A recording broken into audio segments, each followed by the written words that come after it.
안녕하세요. 저는 결혼한 지 2년 정도 된 30대 초반의 여자입니다. 저는 대학교에 진학하면서 미술을 전공하고 싶었지만 부모님의 거센 반대에 부딪혀 결국 경영학과로 진학해야만 했습니다. 부모님이 반대하신 이유는 미술은 돈이 있어야 지원을 해줄 수 있는데 당시 저희 집 상황이 좋지 못했기 때문이에요. 부모님의 마음을 이해했기 때문에 저도 힘들었지만 포기해야만 했습니다. 대학교를 졸업한 이후에는 그래도 중견기업에 취업해 그럭저럭 생활하는데 지장은 없었습니다. 부모님한테 한 번씩 용돈을 드릴 경제적 여유도 생겼고요. 직장생활 외 제가 주로 즐기는 일은 만화책을 읽는 일이었어요. 나이도 먹을 만치 먹은 여자가 집에 와서 만화책을 읽는다고 부모님은 별로 좋아하지 않으셨지만요. 그러다 어느덧 20대 후반이 되었습니다. 저는 제 나이에 대해서 별로 심각하게 생각하지도 않았고 스트레스도 없었는데 부모님이 보시기엔 그게 아니었나 봐요. 자꾸 집에만 있지 말고 나가서 사람도 만나고 결혼할 생각도 하라면서 잔소리를 하시더라고요. 그러다 지금의 남편을 만나게 되었습니다. 그 무렵 어머니가 봉사단체에서 만난 분의 아들이라며 빼지 말고 한번 만나보라고 하도 채근을 하셨거든요. 그래서 효도한다 생각하고 어머니가 주선한 소개팅에 나갔다가 남편을 만나게 된 거였어요. 저보다 3살 많은 남편은 공무원으로 학교에서 일하고 있었어요. 선생님은 아니고 학교에서 주로 행정 업무를 보는 사람이었어요. 원래는 소설가가 되고 싶었는데 부모님의 반대로 못했다고 하더라고요. 서로 부모님의 반대로 꿈을 이루지 못했다는 공통점이 있었기 때문인지 말도 잘 통하더라고요. 그렇게 1년 정도 만났을 무렵 결혼 이야기가 나오기 시작했어요. 이미 양가 어른들도 서로 알던 사이다 보니 결혼 이야기가 나왔을 때 큰 소리가 날 일도 없었습니다. 남편 쪽에서 작은 전셋집을 마련해 주셨고 저희 친정에서 혼수를 도와주셨고요. 결혼식은 반반 부담했고 자가용은 각자 결혼 전부터 한 대씩 소유하고 있었습니다. 벌이의 경우 제가 남편보다 조금 더 낫긴 했지만 남편은 공무원이라 정년도 보장되어 있었고 연금도 나오니까 솔직히 누구 한 명이 더 기울고 그런 건 없었어요. 그 점도 저희 부모님이 마음에 들어 하시는 부분이었고요. 저는 솔직히 제 인생이 평범하지만 행복할 줄만 알았어요. 그런데 이렇게 어처구니 없는 이유로 남편과 사이가 멀어지게 될 줄은 정말 상상도 못했습니다. 결혼 전 저는 분명히 남편에게 그림 그리는 것도 좋아하고 만화책도 좋아한다고 이야기했었고 남편도 그런 저에게 소녀 같다며 했었거든요. 그런데 하루는 남편이 술에 잔뜩 취해와서는 저더러 정신 차리라며 술주정을 부리더라고요. 저에게 돈도 안 되는 건 그만하라면서 나이 30 먹고 무슨 만화책이나 보고 앉았냐고 정신 차리라고 하는 거예요. 사실 그 무렵 시아버지가 아는 분 보증을 서주는 바람에 갑자기 시댁 사정이 너무 안 좋아졌거든요. 그래서 남편이 금전적으로 좀 도와줬던 걸로 알아요. 그런데 남편도 원래 수입이 많지 않으니까 스트레스를 받았던 모양이에요. 그래도 그렇지 저한테 화풀이를 하니까 너무 서운하고 속상하더라고요. 저도 경제적으로 여유만 되면 도와드리고 싶었지만 저희 집도 친정어머니 건강이 안 좋아지셔서 이래저래 돈 들어갈 일이 많아졌거든요. 게다가 결혼할 때 생활비를 반반 부담하자고 한 건 남편이었어요. 솔직히 장모님이 아프신데 과일 한 번을 살 생각을 안 하더라고요. 한 번은 제가 보약 한 채 해드리고 싶다고 하니까 그건 제 돈으로 알아서 하면 되지 않냐고 선까지 딱 그었고요. 그때 진짜 엄한 정이 뚝 떨어졌는데 이제 와서 시댁이 힘들어질까 저한테 화풀이를 하니 저로선 어이가 없었네요. 아무리 속이 갑갑하고 열불이 올라온들 이런 이야기를 아프신 친정 어머니께 털어놓을 수도 없고 자랑도 아닌데 친구들한테 이야기해봤자 제 얼굴에 침 뱉기나 마찬가지겠더라고요. 결국 혼자 화를 삭히기 위해서 일기를 쓰기 시작했어요.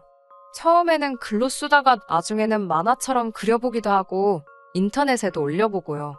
그런데 생각지도 못하게 제가 올린 만화일기가 사람들한테 인기를 끌기 시작했습니다. 스스로도 생각지 못했던 일이기에 깜짝 놀랐어요. 최근에는 재미없고 우울한 하루를 살고 있다고 생각했는데 그런 제 생활에 공감하는 사람들이 많다는 것도 신기했고요. 그런데 그런 저를 남편을 포함한 시댁에서는 굉장히 못마땅하게 생각하더라고요. 특히 남편에게는 7살 어린 신우가 있거든요. 신우는 대학교에서 순수미술을 전공했어요.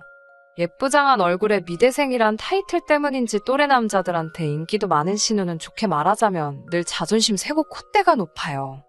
솔직히 저는 예의 없고 싸가지 없다고 말하고 싶지만요.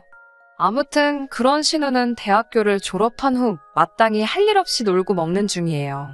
원래는 개인전도 하고 대학원도 가고 나름 계획이 있었던 것 같은데 시당초 시댁이 아주 여유가 있는 집도 아니었는데다가 시아버지의 보증 사건으로 이룰 수 없는 꿈이 되어버렸네요.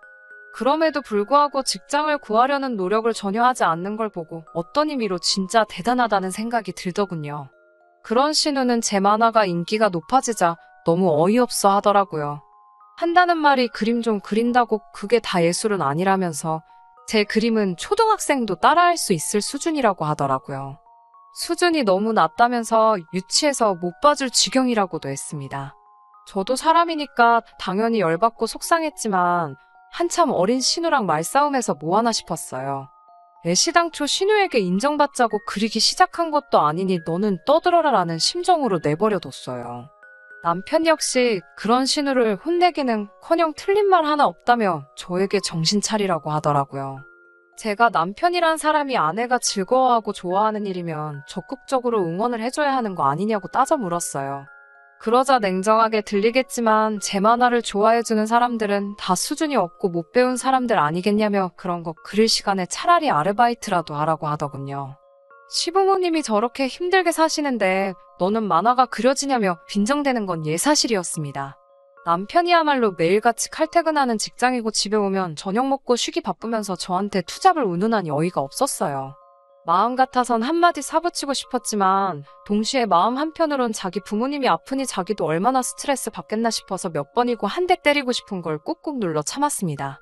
그러다 결국 일이 터지고 말았어요. 제가 만화로 일기를 쓰기 시작한 지 6개월이 지나갈 무렵 웹툰으로 유명한 회사에서 같이 일해보면 어떻겠냐고 연락이 왔어요. 만화책도 만들고 상품도 만들어서 팔아보자면서요. 인생에 다시 안 올 기회일지도 모른다는 생각에 덜컥 계약을 해버렸습니다. 남편과 상의해볼까 생각도 잠깐 했지만 워낙에 부정적인 인간이라 보나마나 초치는 소리나 해댈 것 같았고 싫은 소리 듣는 것도 이골이 난 상황이었기에 그냥 냅다 질렀습니다. 그래도 업계에서 힘 좀 쓰는 회사 덕분인지 제 만화는 전보다 더 인기도 많아지고 그로 인해 제 수입도 기대 이상으로 늘어나기 시작했습니다. 더 이상 회사 생활과 병행할 필요가 없을 만큼요. 결국 계약 후 얼마 지나지 않아 회사에 사직서를 냈습니다. 사직서를 내던 날 결국 돌고 돌아 내 꿈을 찾았다는 생각에 감격스럽기까지 했어요. 그리고 그날 밤 남편에게 간략하게 왜 퇴사했는지와 앞으로 어떻게 일을 할지에 대해서 알렸습니다. 남편은 어이없다는 듯이 저에게 너는 어떻게 하면 남편 자존심을 깔아뭉갤까 고민하며 사냐고 따지더라고요. 저는 그게 무슨 말도 안 되는 억지냐며 그럴 거면 이야기 그만하자고 했어요. 남편은 네가 그걸로 한 달에 1,000만 원을 벌고 갔냐며 배가 불렀다고 노발대발이었어요. 그리고 다음 날이 되자 남편에게 들었는지 신우한테도 전화가 왔어요. 신우는 저에게 오빠 무시하냐면서 인생 그렇게 살지 말라고 쏴붙이더라고요. 시댁이 망하면서 남편이나 신우나 엄청나게 자격지심을 느끼는 것 같더라고요.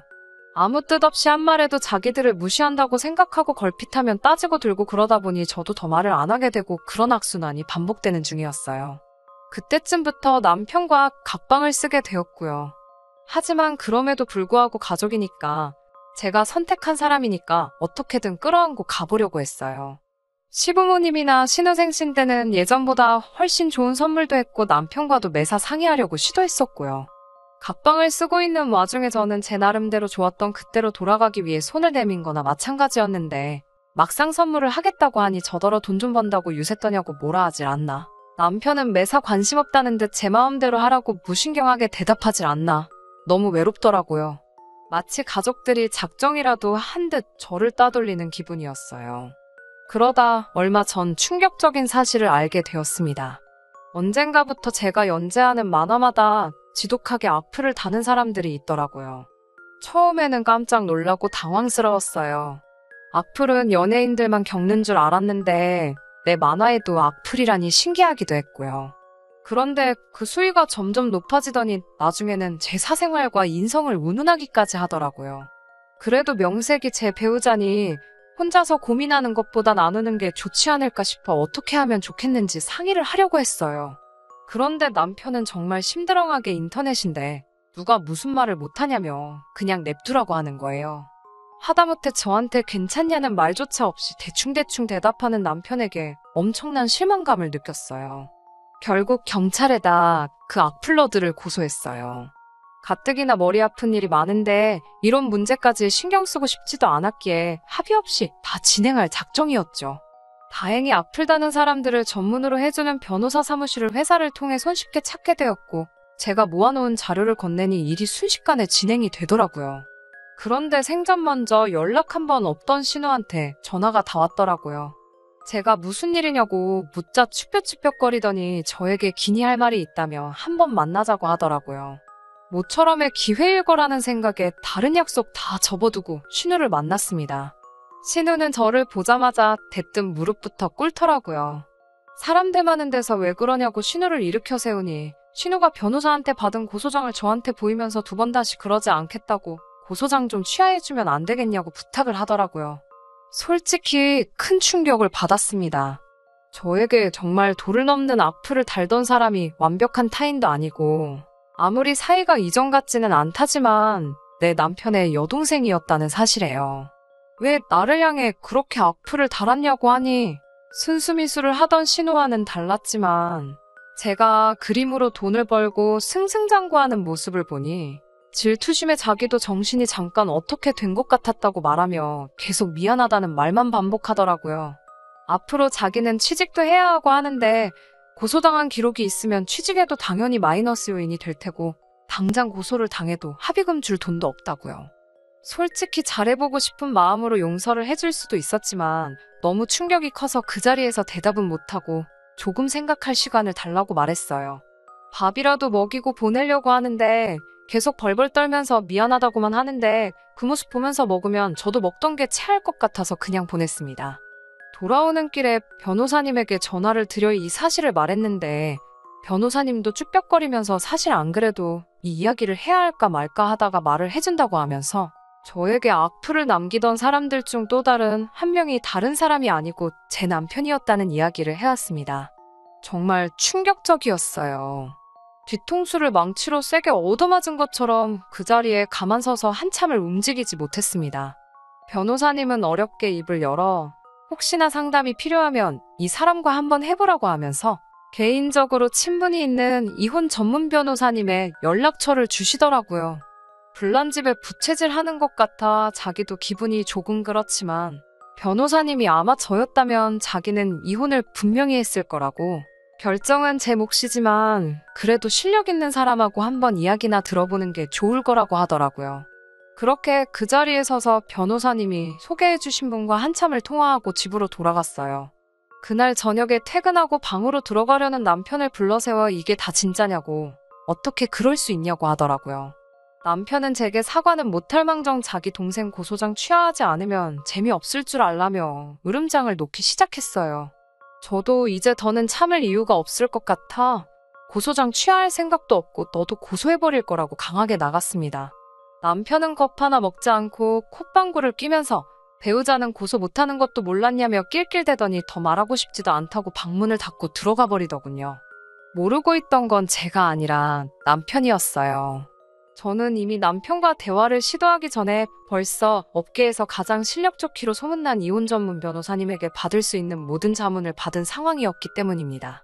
모욕은 이혼 사유가 될 수 있고 남편이 이혼을 거부하면 저는 법원에 이혼 소송을 걸 수 있고 모욕죄는 친고죄라 형사고소까지 진행할 수 있다는 사실을요. 거기에 하나 더 보태서 이혼 소송을 걸어 남편의 행동으로 인해 정신적 피해 보상을 요구할 수 있고 이로 인해 위자료까지 청구할 수 있었습니다. 혼인기간이 길지 않아 금전적 대가를 많이 요구할 수는 없었지만 위자료에 모욕죄 합의금까지 더하면 2천만 원 정도의 돈을 받을 수 있었습니다.